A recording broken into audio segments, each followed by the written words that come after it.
Hey everybody, welcome to Welker Farms. My name is Nick Welker and we are going to be running some big equipment. But, just so you guys know, today's video is brought to you by SimpliSafe. We'll get to that in a minute. That's B-Spine. This is an LSW 1400. Biggest ag tire in the world. And I like it. But I got to work on these combines. I got a lot to do. Things to happen. Possibly a boat to go sail with.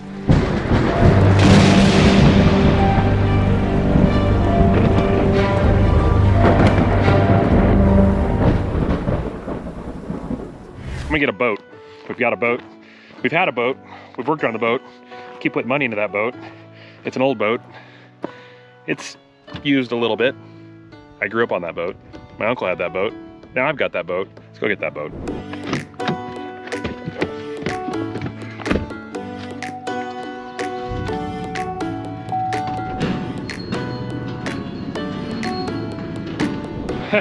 Here she is. You guys have probably seen it on and off. It is covered in dirt, dust, bird poop. Thanks, guys. I'll clean it up. I'll clean it up. We weren't sure what to do with it. We were thinking about just parting it out and selling the engine out. It's got a brand new engine, brand new risers, brand new nice Edelbrock carb. We rebuilt the entire thing from the ground up. Good power plant. Doesn't shift very well though. There's probably the linkage, but the boat itself is, well, it needs eventually here's some new vinyl, and you know, it's just an old boat. But you know what? Boats are expensive these days, so maybe I should just throw another 1,000 at it. Let's get this out of the way. Someone put that there. It's kind of heavy.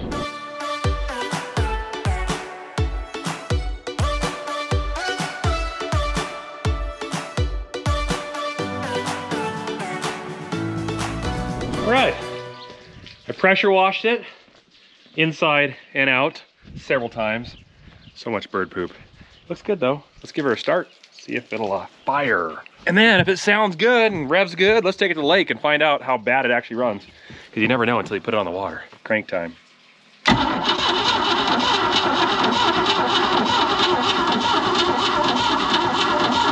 Let me try choking it a little bit.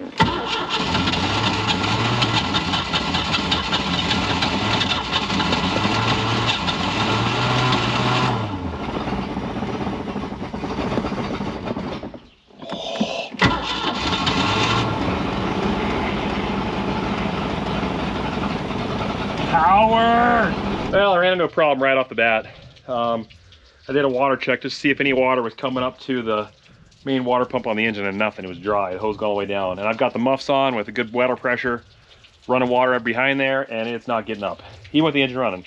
So I don't know if it's the seawater or what they call the transom water, whatever is at the bottom of that pump in there, that impeller. We've replaced it like 4 times. And we're really good about making sure we never run it dry.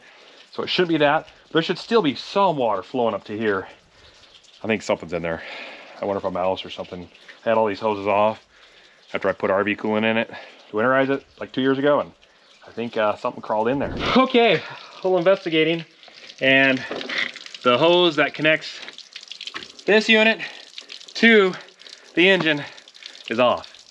When did it come off? I don't know. Did the engine get hot when we were in the lake the last time because that came off?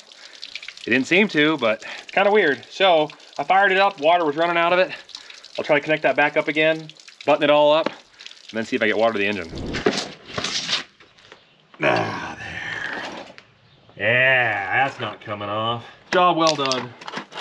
I should do this for a living. All right. I know you guys are just as excited for this as I am. I actually was really contemplating just selling this boat as parts. I know some of you probably think that's crazy because it isn't that bad of a boat. It's a 1987, no, 88 Lastron, 19.5 foot. It's got a lot of potential. It just takes dollars. But I kind of want a boat that's just turnkey, if there is such a thing.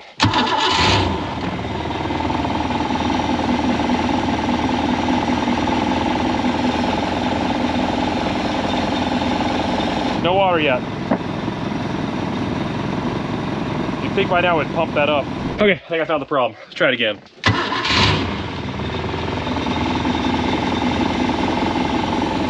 That's what I like to see.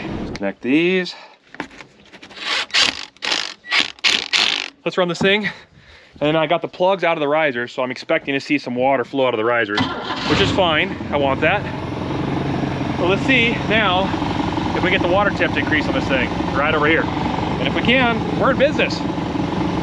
I'll try shifting it back and forth between drive and reverse, rev it a bunch. Lake time. That's warm water. That's what I want. Put this in here. Let's give it some ponies and see what happens.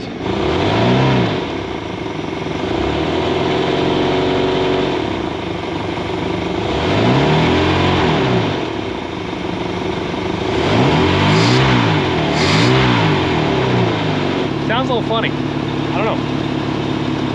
I don't know if that's the drive trying to connect. Pull it back. Let's try to go into gear. That could be what it is.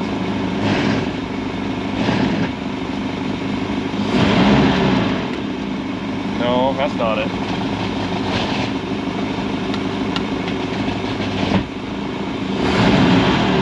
Found it. I forgot. I had the transit all the way up in the air. Well, there's a universal, a high-speed joint there. That's just making a sound. That sounds better now. All right, look at that. That's indicating temperature change. She's working. Thermostat hasn't opened up yet. Still cold up here, hot down here. But that's a good indication. So we got warm water flowing through it. I think it's ready to go.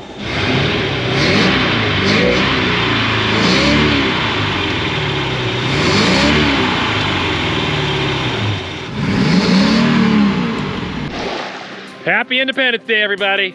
A little late, I know, but we made it. It's a success. She's running like a top. Steering's a little stiff. Shifting could be a little bit tweaked, but it's a boat. And so far, I haven't dumped 1,000 into it yet this year.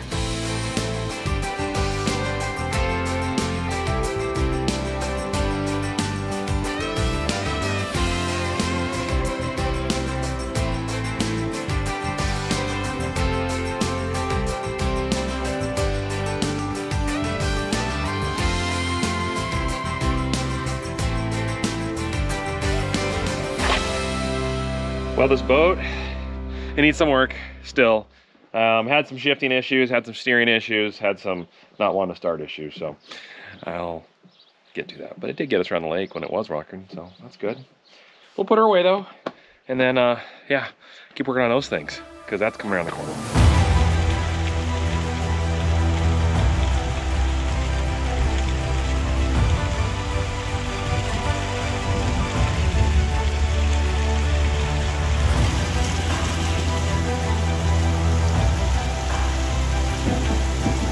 Praise the Lord. Wow. Look at that. That is unbelievable. This is the hardest rain of the year. Whether it lasts long enough to put much accumulation down, but there is running water all over the ground. Oh, this is awesome.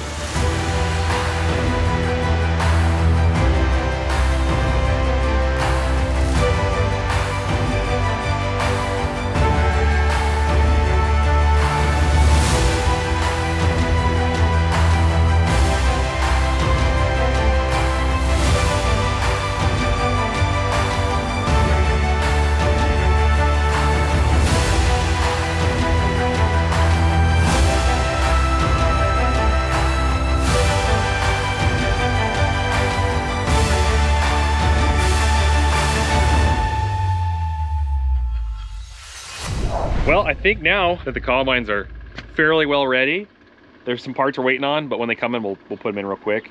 Still got one more header to go through. The one inside the shop's pretty well done.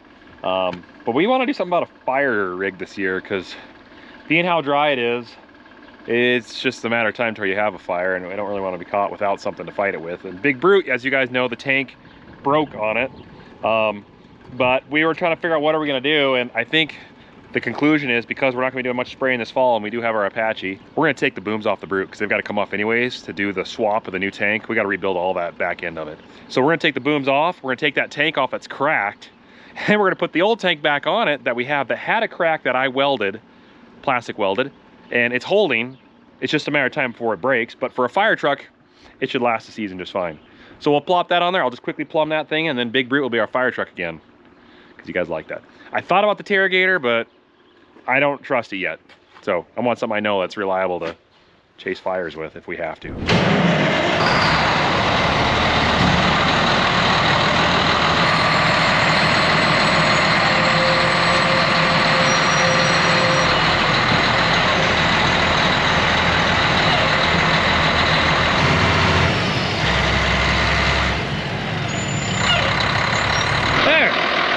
Missed this thing.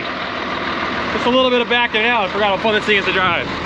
I don't know what it is about it. It's just different than a tractor, and it's different than a combine, and it's different than a typical high clearance sprayer. It's a floater, but it's a ride to drive. Let's go figure out what we need to take the booms off, get some blocks, block it up, drop the boom down, start popping pins out, and see how naked we can make this thing look. I think it's gonna look pretty cool with just the tank on it. Maybe the tank will look tiny, I don't know. We'll see. Okay, well, we got our own hook. Let's pull the tank off this thing, scrap it, never put one of those on there again, and then we'll go get the booms off. Boom time. That one, not those. That one.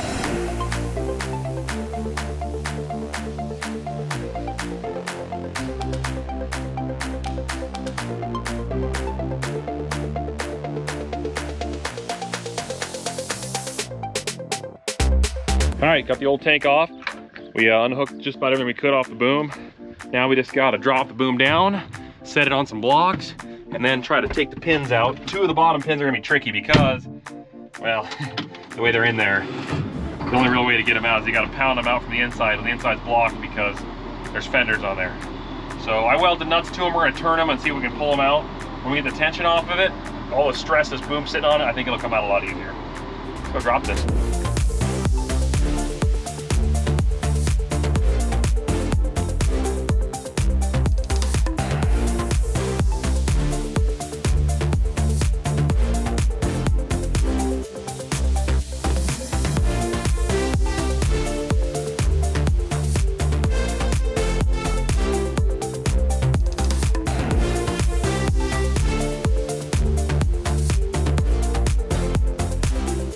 Well, we went ahead and settled it down. Last time when we did this, when we first built this, we blocked the ends, but started thinking about, I was like, why do we need to do that when these booms can lay down further than parallel? So we went ahead and just blocked the main frame in the back. I dropped the front down. I have them angled forward so that it wants to drop forward, not fall backwards. There's all this weight here too, so I don't think it's gonna do that. So I'm gonna start popping pins out, get these top two out, and then work on the bottom ones. And if we get it all out, then we just gotta then disconnect the hydraulics and all the electronics that goes to all the valves back there, and we can get out of here. Okay, there's one pin. Okay, I think we got her disconnected. We'll see what happens. I'll go real slow. And then we just gotta tie up those lines, put the other tank back on, plumb it in, put the fire tamer on, and we're ready to fight some fires. All right, let's go jump this thing. Once I take the tools off the back. She's light as a feather. I bet this thing's gonna ride like a rock from here on out. There is no weight on the back of this thing. Drifting time. It's drifting time. I think we're ready. That tank's all put together. That truck's all ready to have it put on. Let's give Big Brute a tank and get him going in the field.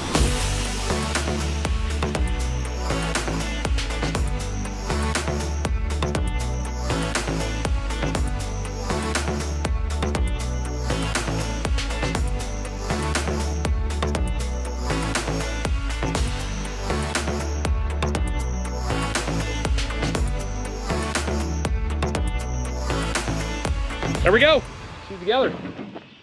The tank is in, so I just gotta go underneath. I gotta hook the 2-inch line up to the pump, and then we got the 3-inch line to fill. I'm not even gonna strap it because it's just gonna sit there with a full load of water on it and bring it on fires. Special delivery from our friends over at May West Manufacturing. These guys make some sweet poly parts for all kinds of stuff. So this year they're gonna help us get through this low crop. We're gonna be dragging a lot of headers, and when you have a crop that doesn't have a lot of material, like narrow stems, not much leaves. Well, what happens, and we found this out with our chickpeas last year, even though your header can get, 2 or 3 inches above the ground is about the lowest you can go, sometimes these bats, these reels, these fingers aren't enough to pull it in the header, and it'll actually fall down and go underneath the combine. And then once that happens, it's gone. You'll never get it again. So they've got some tricks up their sleeves to help our operation, hopefully get everything off the ground and into the header to go through the combine, to get in the tank that we can put in the grain bin and then market someday and make some money. So let's open them up. Okay. Yeah, that goes on the header, doesn't it? Yeah, that's a header part right there. Yeah. Is it made out of polyester or cotton? That depends, you know. Magazine, got that. These are skid plates. So these are for when we're dragging our header on the ground. These take the abuse and not the header. And they're replaceables. They're consumables. So you replace these every couple years. This year, we'll see how fast we go through them. And this here is what we were excited about. This is a very nice back scratcher. That there is a 5-finger duck foot reel. Think tying real finger kit. And I believe, according to what we know, yeah, it feels like it. You just slide it up on the original, and then it clips over the pipe here.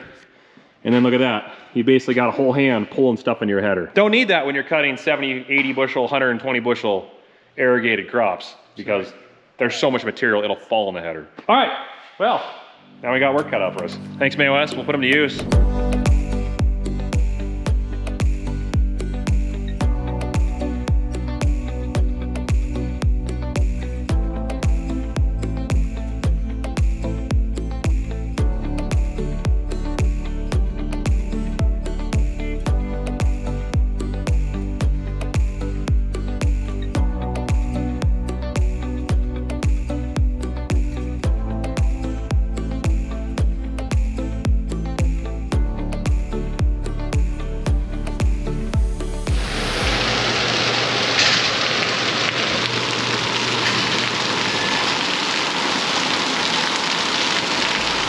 I'll take it.